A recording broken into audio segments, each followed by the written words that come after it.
ጨዋታ ምክንያቱም አርሰናል ካሸነፈ የነጥብ ልዩነቱን ወደ 10 ከፍ የሚያደርግበት ነው። ስለዚህ 10 የሚል ቅጽል ስም ያለው ጨዋታ ነው። ጨዋታውን ድል ማድረግ የሚችል ከሆነ ኤቨርተን የአውሮፓ እግር ኳስ ተስፋውንም አለው። ይህንን ጨዋታ ማሸነፍ የሚችል ከሆነ ኤቨርተንም እንደ ብሬንፎርድ ሁሉ የአውሮፓ መድረክ ላይ ኮንፈረንስ ሊግ አይዘር ኢሮፓ ሊግ የመሳተፍ እድል የሚኖረው ክለብ እንደሆነ እየተመለከት ነው። ዴቪድ ሞይስ ይህንን ቡድን እንደ አዲስ ሰርተው እንደ አዲስ አፍርሰው እንደ አዲስ ገንብተው ብዙ ነገሮችን ያስተካክለው በአስደናቂ ሁኔታ ወደ ፉክክር ያመጡት አሰልጣኝ ናቸው። ዴቪድ ሞይስ የቀድሞ የማንቸስተር ዩናይትድ አሰልጣኝ፣ ቀድሞም ቤታቸው የነበረ በዚህ ቤት የሰሩት ስኬታማ ስራ ነበረ ወደ ማንቸስተር ዩናይትድ የወሰዳቸው። ከዛ የተሳካ ጊዜ አልነበራቸውም። ሪያል ሶሲዳድን ጭምር አሰልጥነዋል። እንደገና ወደ ዌስትሃም መጥተው ዋንጫ ቢያነሱም ግን ከዌስትሃም ጋር በጥሩ መንገድ አልተለያዩም። በጥሩ መንገድ ሁለቱ አካላቶች አልተለያዩም። እርሳቸው ዋንጫ አንስተዋል። ዌስትሃሞች ደግሞ ገና ከዚህ በላይ ዋንጫ እንፈልጋለን በሚልና ከዚህ የበለጠ ኮምፒቲሽን ውድድር እንፈልጋለን ከሚል ሀሳብ አንጻር በመነሳት ዴቪድ ሞይስን እንዳሰናበቷቸው ይታወቃልና ወደ ቀድሞ ቤታቸው ኤቨርተን ሲመለሱ ኤቨርተን በውጣ ውረድ ውስጥ የነበረ ነው። ከሸዋንዳይች መያዝ ጀምሮ ከሳቸውን በፊት ባሉ ጊዜያቶች ቡድኑ የወራጅ ቀጠና ቡድኑ ነው ነበረ። በቃ ኤቨርተን ዘንድሮ ይወርድ ይሆን እየተባለ ነበር የሚሰጋው በየአመቱ ማለት ነው። ለአንድ ነጥብ ለሁለት ነጥብ የሆነ ሰዓት እንዲሁም ነጥብ ተቀንሶባቸው በጣም እጅግ አደጋ ውስጥ ገብቶ ነበረ። እንደዛ የሆነ የቆየ ቡድን ያለፉ 3-4 ዓመታት አሁን ግን ኮምፎርቴብል ሆኖ በሊጉ ከወገበታች የሚገኝና እንዲሁም ለአውሮፓ እግር ኳስ ጭምር የሚያፎካክረው ቦታ ላይ የሚገኝ ቡድን መሆኑ ብዙዎችን እያነጋገረ የሚገኝ ነውና ከዛ አንጻር ጠንካራ ፉክክር የምንጠብቅበት ጨዋታ ነው። ሁሉም ለራሱ ሲል የሚጫወተው ጫው ለራስ ስትል ጣፍት የሚለው አይነት ብሂል ያለው ጨዋታ ነው ጨዋታ። ምክንያቱም አርሰናልም አሸንፎ የፕሪሚየር ሊጉን መሪነት ወደ 10 ነጥብ ከፍ ለማድረግ ኤቨርተንም አሸንፎ በአውሮፓ መድረክ ለመሳተፍ የሚያደርጉት ጨዋታ ነው። ስለዚህ ሁለቱ ምክንያት አላቸው የሚፋለሙበት፣ ምክንያት አላቸው የሚታገሉበት። ኤቨርተን ከዛሬ 2 ዓመት በፊት የአርሰናልን የዋንጫው ጉዞ ከገቱ ቡድኖች መካከል የሚጠቀስ ነው። ስፔሻሊ በጉዲሰን ፓርክ በነበረው ጨዋታ ላይ ታርኮስኪ ብቸኛ ጎል አስቆጥሮባቸው አርሰናልና ያሸነፉበት ጨዋታ ከዋንጫው ወደኋላ እንዲቀሩ ካደረጓቸው ጨዋታዎች መካከል የሚጠቀሱ ናቸው እና እንደዚህ አይነት ትውስታ ያለበት ጨዋታ ነው ጨዋታ። የአርሰናል በርካታ ደጋፊዎች በሚያስታውሱበት ሁኔታ ባለፉት ጥቂት ዓመታት የአርሰናል የዋንጫ ጉዞ ካሰናከሉ ክለቦች መካከል የሚጠቀስ ነው ኤቨርተን። የሁለቱ ክለቦች ግንኙነት ግን ጥሩ የሚባል ነው። አርሰናልና ኤቨርተን ያላቸው ግንኙነት በተለይ ሚኬል አርቴታ ከዚህ ቀደምም በኤቨርተን ያገለገለ ተጫዋች መሆኑን ተከትሎ ኤቨርቶናውያን ዋንጫ ባነሳ የሚደብራቸው አይደሉም። የኤቨርተን ደጋፊዎች የአርቴታ ስኬት የኛም ስኬት ነው ብሎ የሚያምኑና ለሱ ስኬት ፍላጎት ያላቸው ነው። ተጫዋቾቹ ግን አሰልጣኙ እንደዛ ብሎ ሊያስቡ አይችሉም። ምክንያቱም ለእነሱ የሚጠቅማቸው የአርሰናል ዋንጫ ማንሳት ሳይሆን ለተጫዋቾቹና ለአሰልጣኙ የአውሮፓ መድረክ ነው። ደጋፊዎቹ ግን ብዙም ይሄ ያለ አይደል ሲሪየሱ ነው የግድ 3 ነጥብ መቀማት አለባችሁ ብለው ከኮምፒቲሽን አንጻር ከውድድር አንጻር ከተፎካካሪነት አንጻር የሚጠብቁት ጨዋታ አይደለም። ታስታውስ ከሆነ የመጀመሪያው ዙር ጨዋታ ላይ አርሰናል ያሸነፈበት ጨዋታ ላይ ሚኬል አርቴታ ጋዜጣዊ መግለጫ ሰጥቶ ነበረ ከጨዋታው በኋላና ያደግኩበት የኖርኩበት ቤት እንዲህ አይነት የሚደንቅ ስቴዲየም ሰርቶ ሳገኘው ተገርሜያለሁ እና ይሄ በጣም የሚያስደስት ነገር ነው ብለው ለኤቨርተኖች ጭምር ያላቸውን ድንቅ ሀሳብና አስተያየት የሰጡበት ነው እና የግንኙነታቸው የሻከር አይደለም። መልካም የምትለው ግንኙነት ያላቸው ክለቦች ናቸው ሁለቱ ክለቦች። በአውሮፓ ሻምፒዮንስ ሊግ ደካማ ውጤት አስመዝግቦ የመጣ ቡድን ነው አርሰናል። በዚህኛው ዙር አንድም የእንግሊዝ ፕሪሚየር ሊግ ክለብ አለማሸነፉ አነጋጋሪ ሆኖ ያለፈበት ነው። በዛ ላይ ስትመለከተው እኮ አስቶን ቪላ ብቻ ነው ያሸነፈው እኮ በዩሮፓ ሊግ። ኖቲንጋም ተሸነፈ። ኖቲንጋም ተሸንፏል በሜትላንድ እና ሰሞነኛ የእንግሊዝ ኮፊሸንት ምን አይነት ነገር ይጋረጥበታል የሚሉ ሀሳቦች በስፋት የተነሱ ነበርና ቪላ ብቻ ነው በአውሮፓ ከተወከሉ እንግሊዝ ክለቦች ማሸነፍ የቻለውና አቻና ሽንፈት ነው ዘንድሮ ያስተናገዱት በዚህ ሳምንት። በትክክል የእንግሊዝ ፕሪሚየር ሊግ ክለቦች ምን ገጠማቸው የሚያስብል ምን ውስጥ ገቡ የሚያስብል ጥያቄ የሚያስነሳ ነው። በአብዛኛው 3-0 ነው ደግሞ የቀመሱት የ3 ጎል ልዩነት 3-0 ሲቲ 5-2 ቶተንሃም እና ቼልሲ እንዲሁም ሊቨርፑል 1-0 ኒውካስልና አርሰናል ናቸው አቻ ያወጡት። አርሰናል በእርግጥ ከእንግሊዝ ክለቦች አንጻር ስቲል አሁንም አወይዶ ተጫውቶ የተሻለ ነገር ይዞ የመጣው አርሰናል ነው። ስቲል አሁንም የሙት ቢሆንም ያው ምንድነው በጣም መጥፎ ይሻላል እንደምትለው አይነት እሳቤ ያለው ማለት ነው። ያንን ይዞ የመጣ ቡድን ነው አርሰናል። ሞሮለስ ካሉት ቡድኖች ውጤቱን ይቀለብሳል ብለህ እርግጠኛ የምትሆነ አርሰናልን ነው ከሌሎቹ ጨዋታዎች አንጻር። ከዛ ሊቨርፑልን ነው የምቀጥለው። ኒውካስል አዌይ ስለሆነ ነው በነገራችን ላይ የሚጫወተው። የመጀመሪያው ዙር ጨዋታ በሜዳው ነው የተጫወተው። ሁለተኛው ዙር ጨዋታ ካምፕኑ ላይ ነው። ካምፕኑ ላይ ባርሴሎና እናውቀዋለን። እንደ አጠቃላይ የአውሮፓ እግር ኳስም ይሄ ሜዳ አድቫንቴጅ በጣም ከፍ ብሎ እያየ ነው። በዚህኛው ዙር ከባየር ሙኒክ ውጪ ከሜዳው ውጭ ተጉዞ ያሸነፈ የለም በጥሎ ማለፉ። ከባየር ሙኒክ ውጪ ያሸነፈ የለም እና አርሰናል በዛ ድባቴ ስሜት ምንድን ነው የሰሩት እየተባሉ ባለበት ሰዓት የአርሰናል ተጫዋቾች ለምንድን ነው የፈዘዙት? በዛ ልክ አርቴታ ሳይቀሩ የተጫዋቾች እንቅስቃሴ አልጣመኝም የሚል ሀሳብ ከዚህ ቀደም ብዙ ጊዜ ሲከላከሉ ነው የምታያቸው። ተጫዋቾቻቸውን የመከላከል ስሜት ታይበታል። ግን ከባየር ሌቨርኩሰን ጨዋታ በኋላ ግን አቻ ዲዘርቭ የሚያደርግ እንቅስቃሴ አልነበር የሚያደርግ ነው። በዛ ላይ ተጫዋቾቻችን ፐርሰናል ፐርፎርማንሳቸው እያንዳንዱ ተጫዋች ፐርሰናል ፐርፎርማንስ ደካማ ነው የሚል አስተያየታቸውን ያስቀመጡበት ሂደት ተመልክተናል። ያ ማለት እንግዲህ በአርሰናል ቡድን ውስጥ ያለውን ስሜት በደንብ የሚያጋራ ሀሳብ ይመስላል። አርሰናል እንግዲህ በነገው ጨዋታ ላይ ከሚደረገው ጨዋታ ጋር በተያያዘ በርካታ የተወሰኑ ለውጦችን እንደሚያደርግ የመረጃ ምንጮች እየጠቆሙ ይገኛሉ። አንደኛው ለውጥ ቡድኑን ለማሳረፍ ለረቡዕ ጨዋታ እንደገና ለማዘጋጀት እንደገና ለካራባኦ ካፕ የፍጻሜ ጨዋታ ለማዘጋጀት ሲል አርሰናል ከኤቨርተን በሚኖረው ጨዋታ ላይ ቲምበርን የማሳረፍ አዝማሚያ እንዳለ፣ ዙቢሜንዲን የማሳረፍ አዝማሚያ እንዳለ፣ የኮረሽን የማሳረፍ አዝማሚያ እንዳለ አሊያም ሚዜን ከሁለቱ አንዱን እነዚህ ነገሮች በልምምድ ቦታ ላይ እየታዩ ነው የሚሉ መረጃዎች እየወጡ ነው የሚገኙት። በነገራችን ላይ ትሮሳርድ ከጉዳቱ ተመልሶ ለነገው ጨዋታ ዝግጁ ሆኗል። የማዱኬና የሳካ ጉዳይም በአርሰናል ቤት ውስጥ የማከራከሪያ ነጥብ ሆኖ ወጥቷል። በዚህ ሰዓት ላይ ማዱኬ ነው የሚሻለው ሳካ ነው የሚሻለው የሚለው በተለይ በሊቨርኩሰኑ ጨዋታ ጋር በተያያዘ ያሳየውን የሳካን ደካማ አቋም ተንተርሰው የሚያነሱ ሀሳቦች አሉ እና በነገው ጨዋታ ላይ ቀኝ ላይ ቤን ዋይት ሊገባ ይችላል፣ ግራ ላይ ካላፊዮሪ ሊገባ ይችላል። ማነው ሂንካፔና ቲምበር ረፍት ሊሰጣቸው ይችላል በነገው ጨዋታ ላይ። አማካይ መስመሩ ላይ የዙቢሜንዲ ቦታ ላይ ኖርጋርድን የመሞከር አዝማሚያ እንዳለ ለነገው ጨዋታ ራይስ ባለበት እንደሚቀጥል ኢዜም ባለበት እንደሚቀጥል፣ ምክንያቱም ኦድጋርድ አላገገመም ከጉዳቱ። ቀይ መስመሩ ላይ ማዱኬ ወይስ ሳካ የሚለው እንዲሁ ጥያቄ የሚያስነሳ ጉዳይ ሆኗል።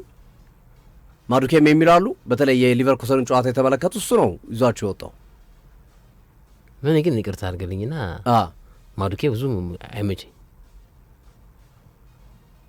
በቀደም ግን ምርጥ ነበር። አይገናኙ የሳካና የማዱኬ ብቃት። ሳካ በጨዋታው ላይ በተለይ ጥሩ አይደለም። ቅያሬው ልክ ነው፣ ግድ ነው መቀየር አለበት አርቴታ ብዬ እስማማለሁ። ግን የሆነ ትልቅ ተጫዋች በሆነ ሰዓት ጥሩ ነገር ሊያደርግልህ ይችላል። ሳካ አሁን መኖሩ ራሱ ለተቃራኒ ተከላካዮች እፎታ አይሰጥም። ሳካ አለ ብለው አይምሯቸው ውስጥ የሚያስቀምጡት የሀሳብ ራሱ ሜንታሊቲ ራሱ ዝግጁ የሚሆኑበት መንገድ ሌሎች ተጫዋቾች ክፍት እንዲሆኑ ያደርጋል እና እኔ ሳካ ጥቁር አልማዝ ነው የአርሰናል ኦፍኮርስ ምንም ጥያቄ የለውም። ግን አንዳንዴ ተጫዋቾች ሙዳቸው ላይ የሚሆኑበት ጊዜ አለ። አንዳንድ ጊዜ የሚያጋጥም ነገር አለ። ይዛ እንደዚህ አይነት ነገር ሲያጋጥም ሲቀየር አይተዋል። አልከፋውም። ሳካ ፈልጎት ነበር ቅያሉ እንዳልቻለ ገብቶታል። ጥሩ አልነበረም እንዳልቻለ ገብቶታል። ከዛ ጋር አያይዞ ነው እንጂ በኦቨርኦል ካየነውማ የሚገናኙ ተጫዋቾች አይደሉም። ግን ከሰሞነኛ ብቃት ጋር በተያያዘ ነው ብዙዎች የሚያነሱት። ስለዚህ የማዱኬና የሳካ ክርክር ይቀጥላል። ግራ መስመሩ ላይ ትሮሳርድ በቋሚነት እንደሚጀምር ይጠበቃል። ከሀቨርዝ ነገ በቋሚ 11 ኤቨርተን በሚገጥሙ አርሰናል ቡድን ውስጥ የመካተት እድል እንዳለው የመረጃ ምንጮች በስፋት እየገለጹ ይገኛሉ። እሱም አስቀምጧል። በሁለተኛው ዙር ፍጥጫ፣ በሁለተኛው ዙር ጨዋታዎች ትኩረቴን በሙሉ ከፍ በማድረግ ያልጠቀምኩባቸውን ወይም አርሰናልን ያላገለገልኩባቸውን ጊዜዎች የምክስበት ጊዜ ነው የሚል አስተያየቱን ነው የሰጠው። የቀድሞ ክለቡ ባየር ሊቨርኩሰን ላይም ፔናልቲ በማስቆጠር ይህ ተጫዋች ታሪክ መስራት የቻለበት ወይም አርሰናልን ቢያንስ ከሙኒክ ያቻነት ነጥብ ይዞ እንዲመለስ አድርጎታል። ሁለቱ ቡድኖች በታሪካዊ ግንኙነታቸው አርሰናል 113 ጊዜ አሸንፏል፣ ኤቨርተን 65 ጊዜ አሸንፏል፣ አቻ 43 ጊዜ ወጥቷል። አርሰናል ከኤቨርተን ጋር ባረጋቸው ያለፉት 6 ተከታታይ ጨዋታዎች ሽንፈት አላስተናገደም። በኤቨርተን በኩል ጃክ ግሪሊሽ የለም፣ በጉዳት ምክንያት ወሳኝ ተጫዋቻቸው ነው። ያለፉትን ወራቶች የሉም በቀዶ ጥገና ምክንያት። እንደዚሁም አልካራዝ አይሳተፍም በጉዳት ምክንያት። ሴምስ ኮልማን ግን ከጉዳቱ አገግሞ በነገው ጨዋታ የመድረስ እድል እንዳለው ይጠበቃል። እና አውሮፓ ሻምፒዮንስ ሊግ አንጎበር ያለባቸው ቡድኖች ናቸው በዚህ ሳምንት የሚጫወቱት። የአውሮፓ ሻምፒዮንስ ሊግ አንጎበራቸውን የሚያራግፉበትን ክለብ ይፈልጋሉ። አርሰናልም ከነዛ ውስጥ ነው። ኤቨርተን ላይ ያንን ማድረግ ይፈልጋል። ተቾችን አፍ ማዘጋት ይፈልጋል። ለሊቨርኩሰን ጨዋታ ጥሩ ዝግጅት እንዳደረገ ፍንጭ መስጠት ይኖርበታል። ቀጣይ ማክሰኞ የሚደረገው ጨዋታ ላይ ስለዚህ አሪፍ ጨዋታ እናያለን። ኤቨርተን ደግሞ አዌይ ፎርሙ በጣም አስገራሚ ነው። ካለፈው ዲሴምበር ወር ጀምሮ አሉት ከታህሳስ ወር ጀምሮ ከሜዳ ውጭ አልተሸነፈም። በጣም አስገራሚ። አሁን ካሉት የፕሪሚየር ሊግ ክለቦች ከሜዳ ውጭ ሳይሸነፍ የተጓዘ ረጅም ጉዞ እየተጓዘ ያለው ወይም ከሜዳ ውጭ ብዙ ጨዋታዎችን ያሸነፈው ኤቨርተን ነው ከአርሰናል ቀጥሎ። ከታህሳስ ወር ጀምሮ ባለው ልክ ነው። ያ ቶታሊ ስትመለከተው ደግሞ ከአርሰናል ቀጥሎ ግን ከታህሳስ ወር በኋላ ግን ከሜዳ ውጭ አልተሸነፈም። ልክ ነው በጣም እና ይሄ አድቫንቴጅን ዴቪድ ሞይስ ይጠቀማል ወይ የሚለው ይጠበቃል። አርሰናልም በይህን ጨዋታ በከፍተኛ ትኩረት ሊያደርገው የሚችል ጨዋታ መሆን አለበት። ምክንያቱም 10 ነጥብ አድርሰ ነው ማታ ሲቲ የሚጫወተው።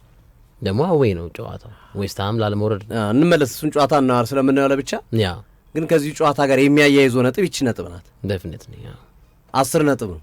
ከተንሸራተተ ከጣለ ከተሸነፈ እኔ ፕሪሚየር ሊጉን ዋንጫ ማሰብ ከዚህ በኋላ አብጀት ነው የሚሆነው አይደለ? አርሰናል አሸንፎ ሲቲ አቻ ከወጣ ወይም ከተሸነፈ እዚህ ላይ አብቅቷል የሲቲ ጉዞ። ምናልባት የሲቲ ጉዞ በአንድ ሳምንት ውስጥ ከሁለቱ ዋንጫ ሊወጣ ይችላል። በአንድ ሳምንት ውስጥ ምናልባትም 3 ዋንጫም ሊያጣ ይችላል። የካራቦ ካፕ ኔክስት ዊክ ስለሆነ አንድ ሳምንት ነው። ልክ ነው። በሳምንት ውስጥ የሚከናወኑ በሳምንት ውስጥ ነው የሚከናወኑ 3ቱ ጨዋታዎች። ዌስትሃምን ጥሎ ነጥብ ተሸንፈው በዌስትሃም አርሰናል ካሸነፈ የሊጉ ጉዳይ ቻው ይባላል። በማድሪድ 3-0 እየተመራ ነው ሪሞንታዳ ካልሰራ። በካራባኦ ካፕ በአርሰናል ከተሸነፈ የፍጻሜ ጨዋታ ላይ በአንድ ሳምንት ከ3 ዋንጫዎች ሲቲ ሊወጣ ይችላል። ለዛ ነው ፊክስቸሩን ደጋግመን ሰሞኑን ስናነሳ የነበረው የሲቲ ፊክስቸር ወይም የሲቲ ግጥሚያዎች ጠንካራ መሆናቸው እጅግ ዋጋ ሊያስከፍሉት ይችላሉ የሚለው። እንዲህ አይነት ነገሮች ሊገጥሙት ይችላሉ፣ ላይገጥሙትም ይችላሉ። አርሰናል ተሸንፎ ሲቲ አሸንፎ እንደገና የጥሩ ልዩነቱን ሊያጠብም ይችላል። እንደገና በኢታር ስቴዲየም መጥቶ ከደጋፊዎች ታግዞ ሪሞንታዳ ሰርቶ ካራባኦ ካፑን አሸንፎ የ3ትዮሽ ዋንጫ እና የ4ትዮሽ ዋንጫ ጉዞውን ሊያሰምር ይችላል። ሁለቱም ፕሮባቢሊቲዎች አሉ። ልክ ነው። ከሁለቱ አንዱ ግን ይሆናል። ከሁለቱ አንዱ ይሆናል። ግልጽ ነው። ልክ ነው። ከሁለቱ አንዱ የማይሆንበት መንገድ የለም። ከሁለቱ አንዱ ይሆናል። ወይ ከ3 ዋንጫዎች ይወጣል፣ ወይ 3ቱን ዋንጫዎች ላይ እንዳለ ይቀጥላል የ4ትዮሽ ዋንጫ ጉዞ። ከነዚህ ውጭ ግን አማራጭ የለም። ምክንያቱም በማድሪድ ከተሸነፈ ይወጣል ከውድድሩ፣ በአርሰናል ከተሸነፈ ዋንጫ ያጣል፣ በዌስትሃም ካቻ ከወጣ ወይም ከተሸነፈ ከፕሪሚየር ሊግ ዋንጫ ይርቃል ከአርሰናል። እና ይሄ በጣም ነርቨስ የሚያደርግ የሚያስጨንቅ ከባድ ሳምንት ነው ለጆሴፍ ፔፕ ጋርዲዮላ ሳላ። በሲቲና በዌስትሃም ጨዋታ እንመጣበታለን። ከአርሰናል ጋር ይቺ ነጥብ ስለምታገናኘው ነው አሉት ይወራንተ እና ሶፊያ አመሰግናለሁ። ያው በጣም ለአርሰናል ተርኒንግ ፖይንት የሆነ ውጤት ነው ብዬ አስባለሁ። ግን ሳምንት ይሄ ሳምንት አርሰናል በጣም በቃ ወሳኝ ሳምንት ነው። ምናልባት የባየር ሊቨርኩሰን ውጤት በጣም አሁን የኤቨርተኑ ጨዋታ ላይ መጥፎ ውጤት የሚያስመዘግቡ ከሆነ የባየር ሊቨርኩሰኑ ጨዋታ እንደ የግር እሳት የምታየው ብዙዎች የገመቱት አርሰናል ባየር ሊቨርኩሰንን አሸንፎ ኢነርጂውን ቆጥቦ በኤቨርተን እና በቀጣይ ሳምንት በሜዳው ባየር ሊቨርኩሰን ሲገጥም እንዲሁም በካራቦ ዋንጫ ዌምብሌ ፍጻሜ ላይ የሆነ ነገር አቺቭ ያደርጋል ብለው ነው ያሰቡት። ግን አሁን 1-1 መውጣታቸው ያመጣባቸው ጫና አለ። አሁንም አርሰናል ያልፋል የሚል እምነት አለኝ። ግን ተጫዋቾችን ከማሳረፍ አኳያ አሁን ገለኸው ብትመጣ ኖሮ የኤሚሬትሱን ጨዋታ እንደ ዝም ብለህ እንደ ኢንጆይመንት የምታደርገው ጨዋታ ሚክስድ የሆነ የጨዋታ መንገድ ቤስትህንም ቤንችህንም አስገብተህ የምትጫወተው ነበር። ግን አሁን ያ አልሆነም፣ ምክንያቱም አርሰናል 1-1 ስለወጣ ማለት ነው። እና ወደ ጨዋታው ስንመጣ እንግዲህ እንዳልከው እንግዲህ ኤቨርተን የአውሮፓ ተሳትፎውን ለማድረግ አርሰናል ደግሞ የሊጉን ዋንጫ ለማሳካት በአስተማማኝ ጉዞ ለመቀጠል የሚያደርገው ጨዋታ ይሆናል። አንዳንድ ፋክቶችን እዚህ ጨዋታ ላይ እንመልከት።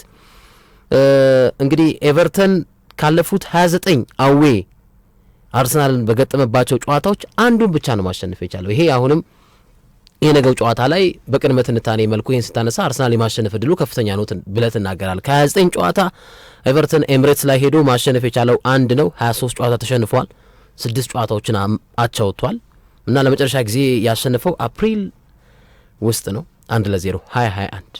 ስለዚህ የነገውስ መርሃ ግብር 30ኛውስ ያለፉት የኤምሬትስ ጨዋታ ብለን እንድጠይቅ ያደርጋል።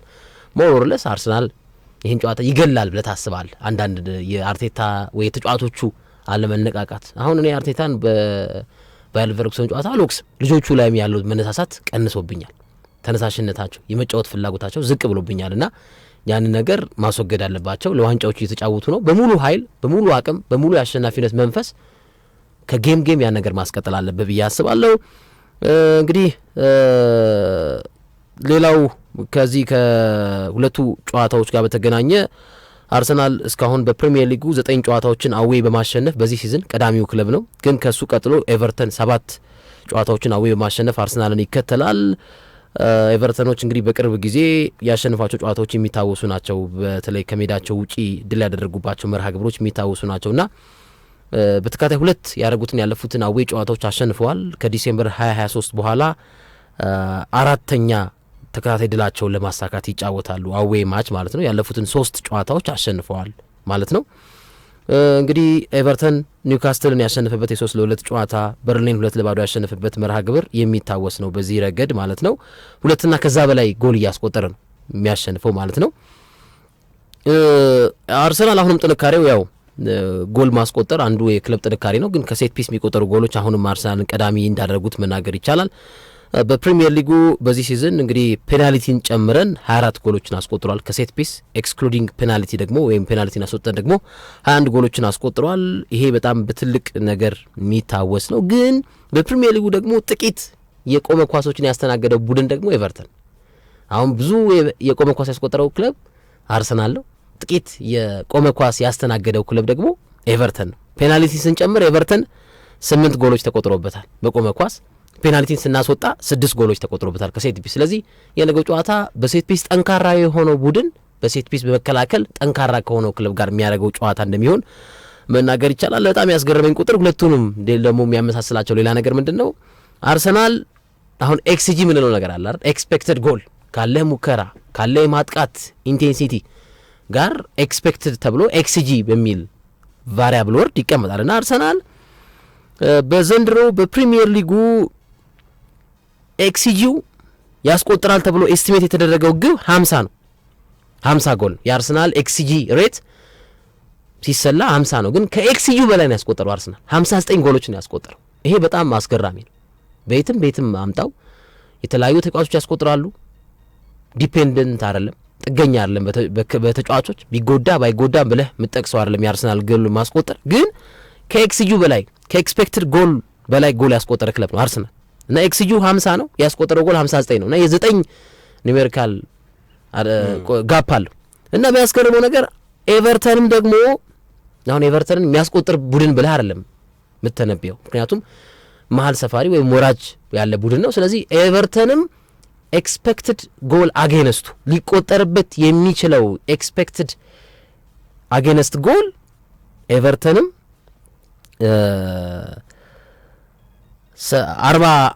41.4 ኤክስፔክትድ ጎል አጌነስቱ ሲሰላ ማለት ነው። ግን እስካሁን የተቆጠረበት ጎል ኤቨርተንም 33 ጎል ነው። ይሄ ማለት 8.4 ማለት ነው። ሁለቱም ጥንካሬያቸው አርሰናልም ከሚጠበቅበት ኤክስጂ በላይ ጎል ያስቆጠረ ቡድን ነው 59። ኤቨርተንም ደግሞ ይጠበቅበታል ተብሎ የሚቆጠርበት ጎል ያነሰ ጎል ያስተናገደ ቡድን ነው ማለት 41 ጎል ይቆጠርበታል በዚህ ሳምንት ውስጥ ተብሎ ነበር ኤክስፔክትድ ጎል አጌንስት፣ ግን የተቆጠረበት 33 ነው። ስለዚህ ሁለቱም ጎል በማስቆጠር አርሰናል ጠንካራ ነው።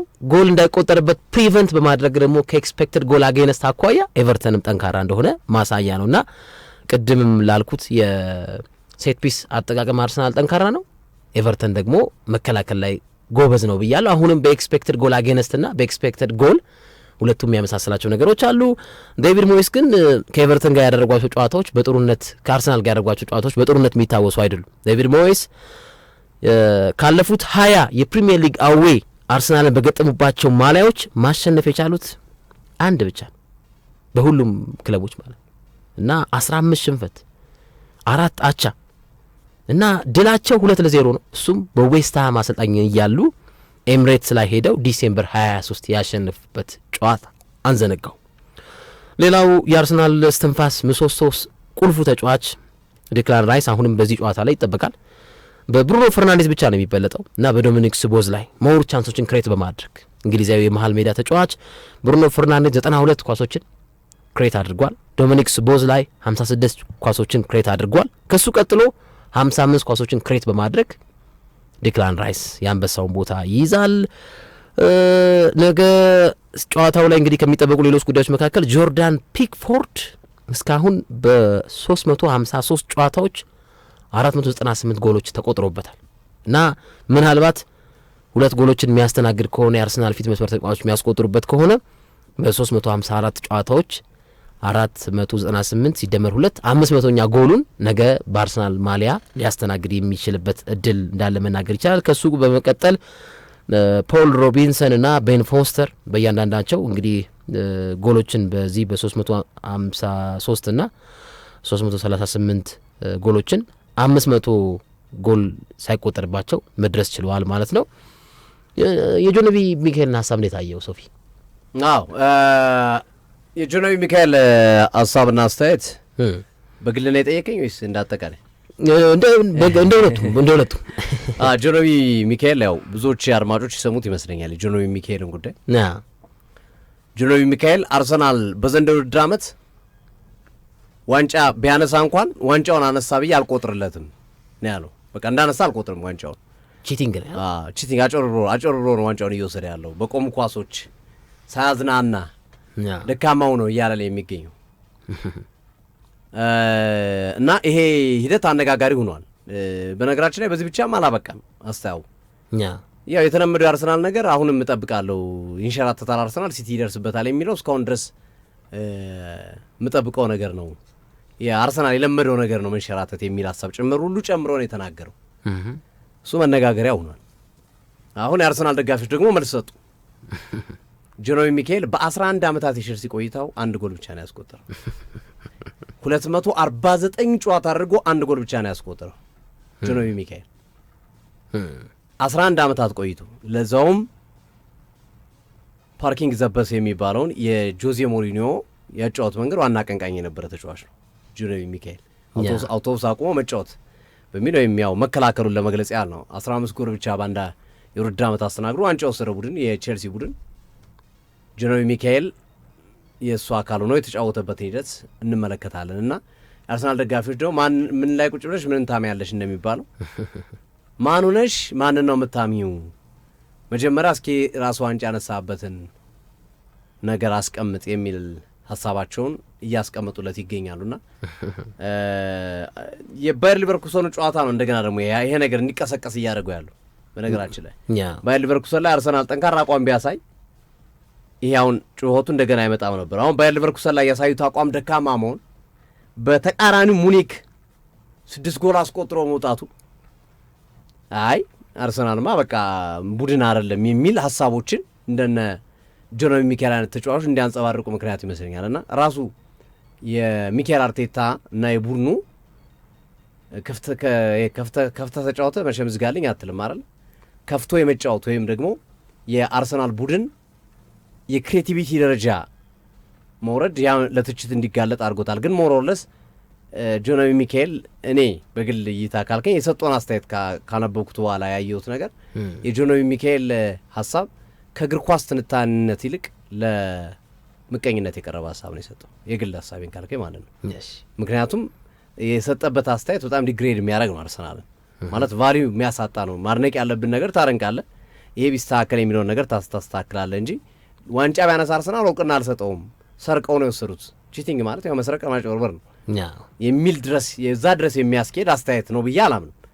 ከዛ መለስ ያለ አስተያየቶች አሉ መስጠት ይቻላል። ይጫወት አይደለም ክሬቲቪቲው የጎደለ ቡድን ነው ምናምን የሚሉት ነገር ያስኬዳሉ። ግን ከዛ ከፍ ብለህ ግን በዚህ ልክ የገለጸበት ቃላቶችና መሰል ነገሮችን ስታያቸው ግን ከጀርባው እውነተኛ የእግር ኳስ ትንታኔ አልመሰለኝም ነን ያሉት።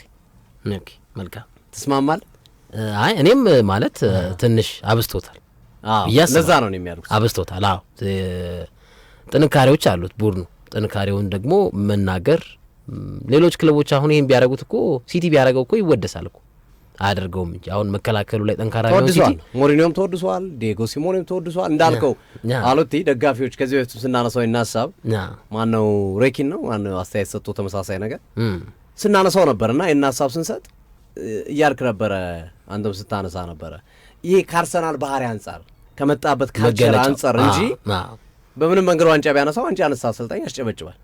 ዲየጎ ሲሞኔ ዘግቶ አስጨብጭቧል፣ ሞሪኒዮ ዘግቶ አስጨብጭቧል። ጀግና አሰልጣኝ ተብሏል፣ ተወድሷል። ከመጣበት መንገድ አንጻር ግን እና ቡድኑን ከሚጠበቀው ይሄ የአርሰናል ባህሪ የአርሰናል ደጋፊዎችን አሁን ስታያቸው በብዛት የባርሴሎና ደጋፊ ናቸው አይደለ? ለምንድን ነው የእግር ኳስ ውበትን አድናቂ ነን ብለው ነው የሚያምኑት። ዋንጫ በሌለባቸው ዘመናቶች አርሰናልን ሲደግፉት የነበረበት ዋነኛው ምክንያት የአርሰን ቪንገር ውብ እግር ኳስን በመደገፍ ነው። ሌላ ምንም ምክንያት የላቸው ያን ሁሉ ዘመን ሲደግፉ የነበሩት። ልክ ነው። እና ከዛ አንጻር ይመስለኛልና እንዳልከው በአንተ ቃላት ስማማለሁ። ጆኖቢ ሚካኤል አብዝቶታል። እሺ ወደ ሁለተኛው ጨዋታ እንሂድ። ነገ ምሽት 5 ሰዓት ላይ የሚከናወን ነው።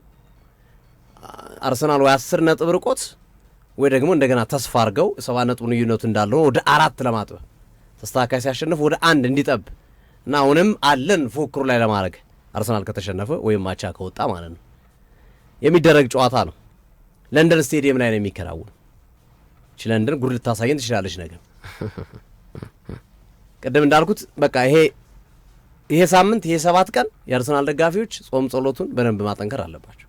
በየትኛውም ሃይማኖት ያሉት እውነት የሲቲም በተመሳሳይ ሁለቱም ማጠንከር አለ። ምክንያቱም በቃ ዱ ኦር ዳይ ነው ይሄ ዚስ ዊክ። በቃ ከሶስቱ ዋንጫ ትወጣለህ ወይ ሶስቱ ዋንጫ ትቀጥላለህ። አርሰናል እኮ ሊቨርኩሰን አንዳንድ ነው የወጣው አይደለም። እንደ ባለፈው አቋም እኮ ሊቨርኩሰን ማሸነፍ ነበረበት። ያው ሜዳው ላይ ተመልሶ በደጋፊው ምናምን መንጭቃ አስነስተህ ተጫዋቾችን ቤትም ብዬ አመጣዋለሁ ብለህ ውጤቱን ታስባለህ። ባይሆን እንኳን ባልጫወት እንኳን ብለህ እና ወደ ቀጣዩ ዙር አልፋለሁ ብለህ ኳልኩሌት ታደርጋለህ። ግን አታርፍም ትችላለህ። እግር ኳስ ከተሸነፈ በኤቨርተን ሲቲ ተስተካካዩ ሲያሸንፍ የነጥብ ልዩነታቸው 1 ነው። ሲቲ ላይ ሜዳ አላቸው በማንቸስተር ሲቲ ሜዳ። ስለዚህ ሁለተኛውንም ዋንጫ ሊያጣ ይችላል ማለት ነው። ፕሪሚየር ሊጉን 3 በካራባኦ ካፕ ፍጻሜ ቀጣይ ሳምንት ቅዳሜና እሁድ ሲጫወቱ ከተሸነፈ ተመሳሳይ ነገር 3ቱን ዋንጫ በአንድ ሳምንት ሊያጣ ይችላል። ሲቲም እንደዛ አይነት ዕጣ ፈንታ ነው ያለው። ግን ካላቸው የቡድን እንቅስቃሴ አንጻር ስናየው ከውጤት አንጻር ስናየው ሲቲ ስጋት ላይ ነው ያለው። አሁን አርሰናል ከኤቨርተንና ዌስትሃም ከሲቲ የትኛው ነው ከባድ ጨዋታ አሉት ይላንተ? ዌስትሃም ከሲቲ ቴንክ ዩ ዌስትሃም ከሲቲ ነው ከባዱ ጨዋታ። ምክንያቱም አዌይ ነው፣ ላለመውረድ ነው፣ ተስፋ አግኝተዋል። ኑኖ ስፕሪንቶ ሳንቶ 3 ነጥብ ካገኙ እንደሚተርፉ ያውቁታል፣ ወይም ኮራጅ ቀጠና እንደሚወጡ። 1 ነጥብ ካገኙ ኮራጅ ቀጠና እንደሚወጡ ያውቃሉ። በቀላሉ የሚፋቱት ጨዋታ አይደለም። ከባድ ጨዋታ ነው የኛው ጨዋታ። ልክ ነው። ማንቸስተር ሲቲ ተሸንፎ ነው የመጣው በሪያል ማድሪድ። ቀጣይም ማድሪድን እያሰበ ነው የሚጫወተው። እንዴት አድርጌ ሪሞንታዳ አሰራለሁ አልሰራም እያለ በመሀል እንደ መጥፎ ስጋ የተሰነቀረች ጨዋታ ናት ይህች ጨዋታ። ሪሞንታዳ ልስራ እያለ የሚዘጋጅበት ጨዋታ ነው ጨዋታ። ምክንያቱም ሻምፒዮንስ ሊጉን የሚጫወቱት ማክሰኞ ከመሆኑ ጋር ተያይዞና አንድ አይነት ተጨፍኖ አንድ አይነት ተገልጦ ይተኛል አሉት። አይ ከባድ ነው። ስለዚህ አንድ አይናቸውን ጨፍኖ አንድ አይናቸውን ገልጠ ነው ሲቲዎች ሊጫወቱ የሚችሉት ይህንን ጨዋታ በስጋት ውስጥ ነው። እውነት ነው። እና ከባድ ጨዋታ ላይ እንደሚችል ይጠብቁ። ዌስትሃም ፉልሃምን አሸንፎ ነው የመጣው በለንደን ደርቢ። ካሸነፈ አቻ ከወጣ ለ24 ሰዓታት ከወራጅ ቀጠና ይወጣል፣ ሌሎቹን ውጤት ሳይጠብቅ እስኪጫወቱ ድረስ። ደግሞ ቶተንሃምም ደግሞ ከሊቨርፑል ስላለው የተቃራኒን ቡድን ምንም ጥያቄ የለውም መጣ አድቫንቴጅ መውሰድ ይፈልጋል። የሊቨርፑል ደጋፊዎች በኋላ ላይ ስለምንመጣበት ከጨዋታው ጋር ተያይዞ ግን ከዚሁም ጋር ስለሚያያዝ የዌስትሃም ማሸነፍ የዌስትሃም አቻ መጣትና የቶተንሃም መሸነፍ የወራጅ ቀጠና የሚገባውን ቡድን ስለሚቀያየር የሊቨርፑል ደጋፊዎች ይህንን ቶተናም አርነ ስሎት ማሸነፍ ካቃተው በቃ የሊቨርፑል ወረስቱ አሰልጣኝ እሱ ነው፣ በቃ መጥፎ አሰልጣኝ ብለን ነው የምናስበው የሚል ሀሳብ ጭምር እየሰጡ ይገኛሉ። ልክ ነው። ከዚያ ጋር አያይዞ ማለት ነው ማንቸስተር ሲቲ እንዲያውም ተጫዋቾቹ ሲድኑለት ተጫዋቾቹ ሲያገግሙለት ይበልጥ ይነሳል በተባለበት ጊዜ ላይ መደቆሱ ጥያቄ የሚያስነሳው ነው። ልክ ነው። ምክንያቱም በርካታ ተጫዋቾቹ ጉዳት ላይ በነበሩበት ሰዓት ተቋቁሞ መጥቷል። ሮድሪን ጭምር አጥቶ ላለፉት 4 ወር 5 ወር ሮድሪ እኮ እየተጫወተ አልነበረም ውድድሩ ከተጀመረ በኋላ ከነሐሴ ወር ጀምሮ። አሁን ነው ባለፉት 2 ወራት ነው ኮንስታንትሊ እየተጫወተ የሚገኝ። ልክ ነው። ሌሎችም ተጫዋቾች ማርጋይን አምጥቷል፣ ሴሜኒዮን አምጥቷል። በዝውውር ከጉዳት የነበሩ ተጫዋቾች ተመልሰዋል። እነ ሳቪኒዮ፣ ዶኩ፣ ጆን ስቶንስ እያልን ብዙዎቹ መጥቀስ እንችላለን። ታዲያ ይህ ሁሉ ነገር ከሆነ ለምንድነው ሲቲ እንደዚህ እየተቸገረ ያለው? አንደኛ በኖቲንግሃም ፎረስቱ ጨዋታ ላይ ሁሉንም አማርጦ መጠቀም ይችልበት ጨዋታ ነበር፣ አቻ ነው የወጣው። በማድሪዱ ጨዋታ ላይ ሁሉንም አማርጦ መጠቀም ይችልበት ነበረ፣ እሱንም አልተጠቀምም። አንዳንዴ ጋርዲዮላን አጓጉል ጀብደኝነትም ትመለከትበታል። አሁን የማድሪዱ ጨዋታ እኮ 4 አጥቂ እኮ ነው ይዞ ይገቡ ዶኩ፣ ሳቪኒዮ፣ ሴሜኒዮ እና ሃላንድ። ማን ኮንትሮል ያርኳስ?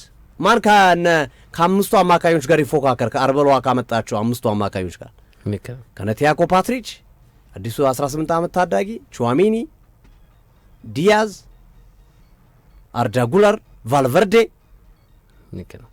የሚገናኙት አምስት አማካኞች ከሁለት አማካኞች የነበሩት ሩድሪና በርናርዶ ሲልቫ ናቸው ተፈጥሯዊ አማካኞች። ሌሎቹ መሙሉ አጥቂዎች ናቸው። የመስመር አጥቂ ናቸው፣ የፊት አጥቂ ናቸው።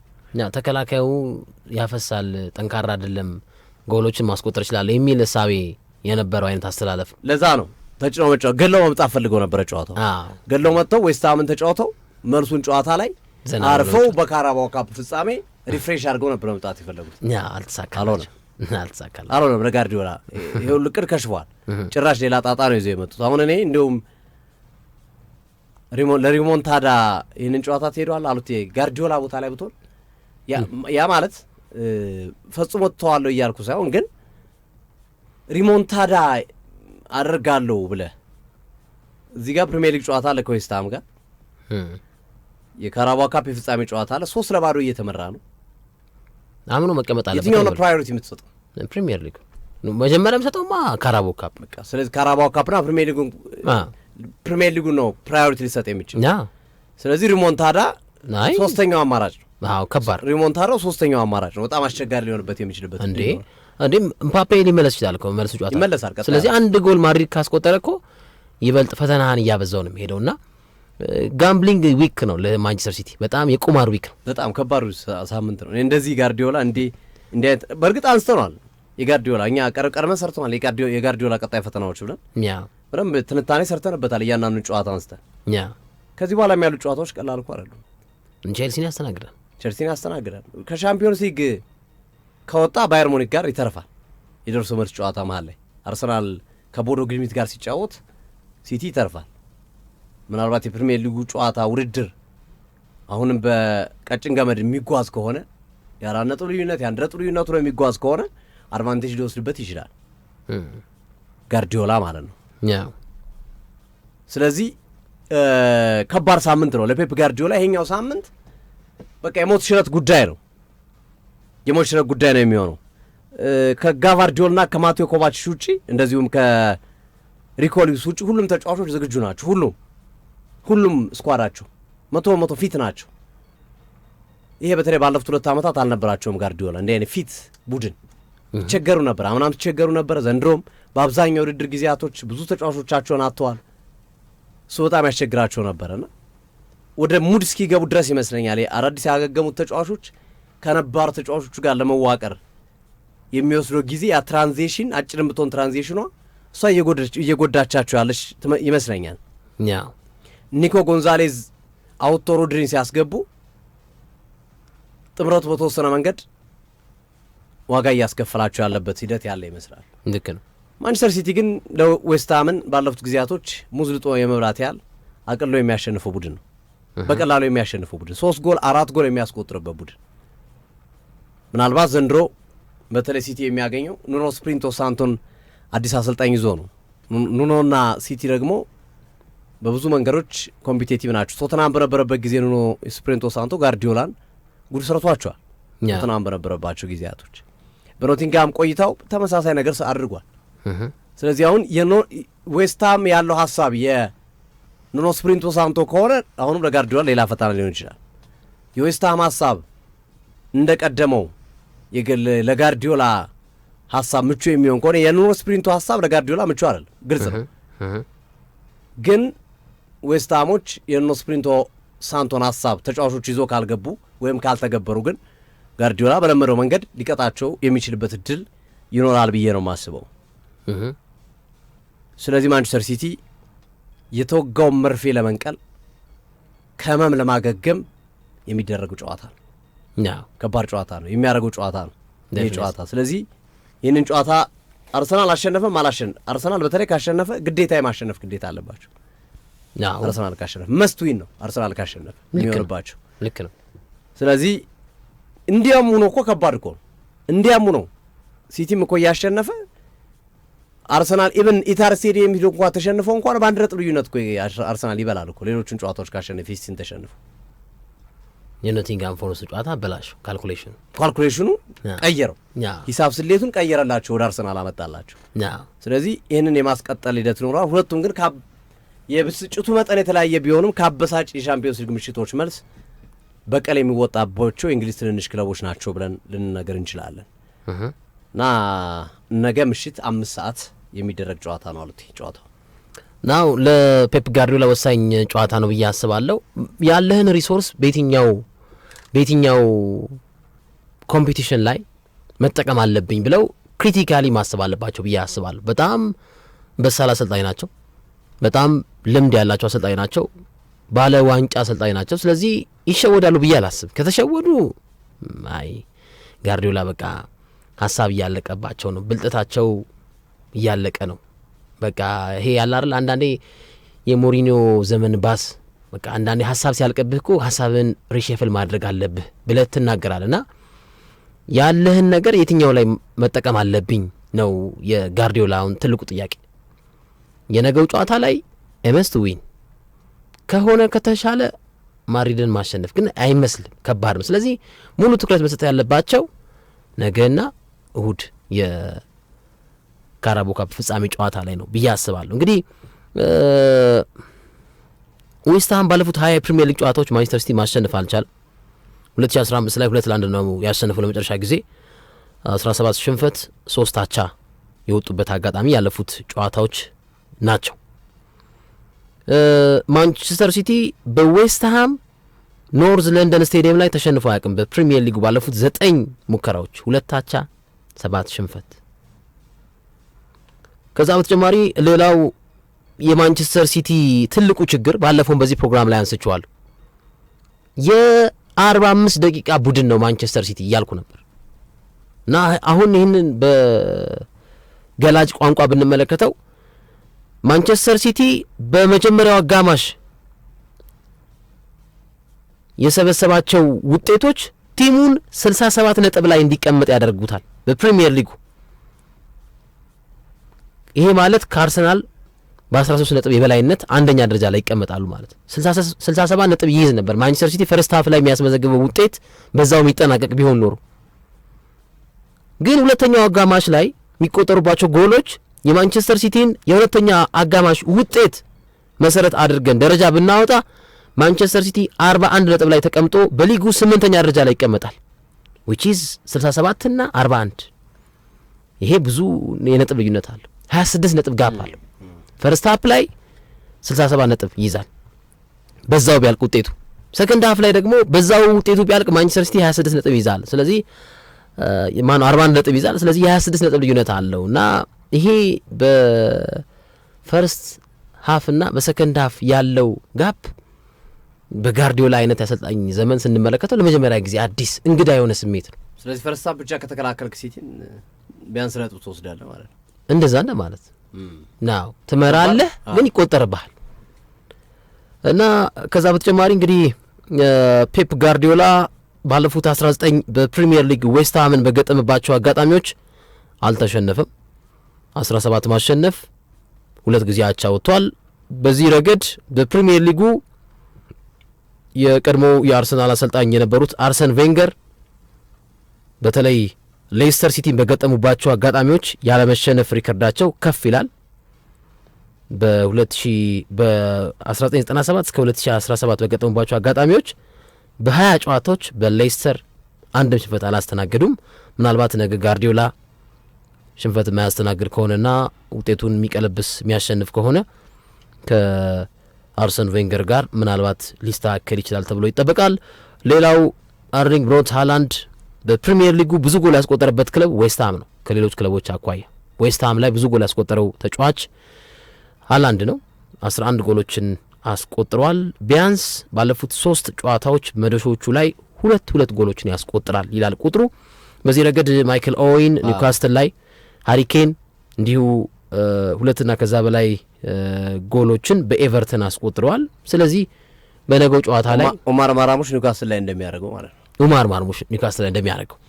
ስለዚህ ሃላንድ እንደ ዌስትሃም ያስቆጠረበት ክለብ የለም። ነገስ ይሄንን ብርታቱን ክለቡን ለዋንጫ ለሚያደርገው ፉክር ያበቃ ይሆን? አብረን የምንመለከተው ይሆናል። ከዛ በተጨማሪ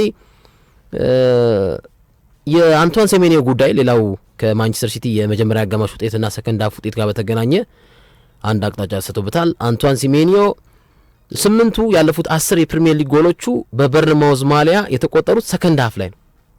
በበርንማውዝ ማሊያ የአንቷን ሴሜኒዮ 8 ከ10 ጎሎቹ በበርንማውዝ የተቆጠሩት ሰከንድ ሃፍ ላይ ነው።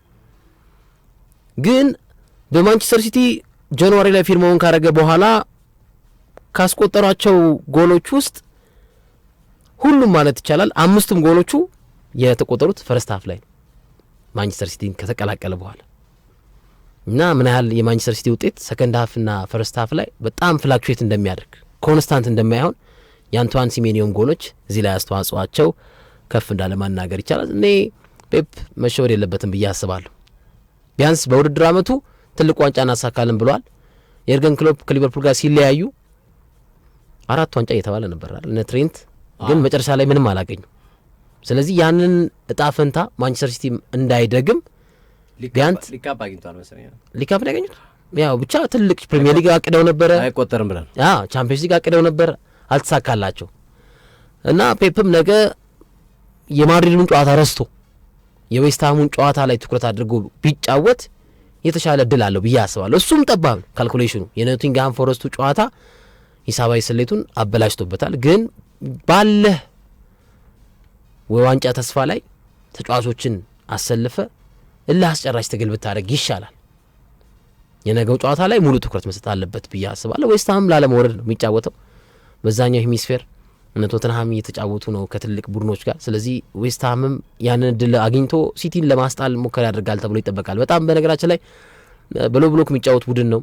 ከማንቸስተር ዩናይትድ ጋር ሲጫወት ተመልክተነዋል። በጣም ቡድኑ ፈታኝ እንደሚሆን የነ አሮን wan-bissaka መከላከል የክለቡ አደረጃጀት በጣም ጠንካራ እንደሆነ አሮን wan-bissaka ማንቸስተር ዩናይትድ ላይ ያውቀዋል። ሲቲ አይ ማንቸስተር ዩናይትድን ስለሚፈልገው ነው እንደዛ የሚሾው።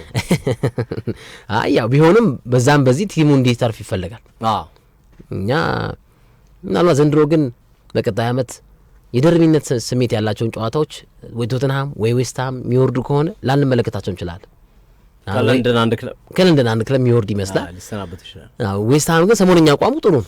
ቶተንሃም ነው የሚያስገው በጣም ቶተንሃም በጣም ከባድ ነው። ሮኒም እንዳለ ሰምታል 6-0 ያልቃል እኮ ሊቨርፑል ቶተንሃም ሊቨርፑል 6-0 ያሸንፋል። ከባድ ጨዋታ አለ እንደዛ ምንም ጥያቄ የለም። ያስቸግራቸዋል እና እንደውም በኋላ ላይ እንመለከተዋለን ኢጎር ቱዶርን በሾሃንዳይሽ የመተካት አዝማሚያ እንዳለ በቀሪዎቹ ጨዋታዎች ቢያንስ ቲሙን ለማትረፍ እንግዲህ በአንድ የውድድር ዓመት ብዙ አሰልጣኞችን የቀያየረ ቡድን ሊባል ነው ማለት ነው። አድማጮቻችን ሌሎችንም ጨዋታዎች እንቀጥላለን። ማንቸስተር ዩናይትድ ከአስቶን ቪላ፣ ሊቨርፑል ከቶተንሃም ውድ የሚከናወኑ ጨዋታዎች ናቸው። እንመለስባቸዋለን። የኦልትራፎርዱን ፍልሚያ ለቶፕ 4 የሚደረግ የአውሮፓ ሻምፒዮንስ ሊግ ቦታ ለማግኘት የሚደረግ ጨዋታ ነው። ሊቨርፑል ከቶተንሃምም ሊቨርፑላውያን ለቶፕ 4 ይፈልጉታል ነጥቡን። ቶተንሃም ደግሞ ይህንን ነጥብ ከወራጅ ቀጠና ለመውጣት ምናልባት ዌስትሃም ከተሸነፈለት፣ ኖቲንግሃም ከተሸነፈለት እንደገና ለማንሰራራት የሚጠቀምበት ጨዋታ እንደሚሆን ይጠበቃል። በ2026 ብቸኛ ያላሸነፈው ቡድን ነው ቶተናም።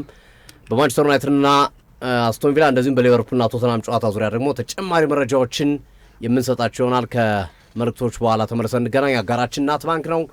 እናት ባንክ ጊዜው አሁን ነው፣ የመስሪያ ጊዜው እያሉት ይገኛል። እናትና ለሴቶች በልዩነት ስኬትን እያመጣ ይገኛል። ስፔሻሊ ለእናቶች እንደዚሁም ለሴት ታታሪ እንስቶች ደግሞ የብድር አገልግሎት አመቻችቶ እየጠበቁት ነው የሚገኙት። ሲቆጥቡ ሲበደሩም እናት ባንክ በልዩነት የሚሰጣቸው አገልግሎቶች አሉ። ሲቆጥቡ ጠቀም ያለ ወለድ፣ ሲበደሩ አነስተኛ ወለድ ያላቸው ናቸው። ከእናት ጋር ይስሩ።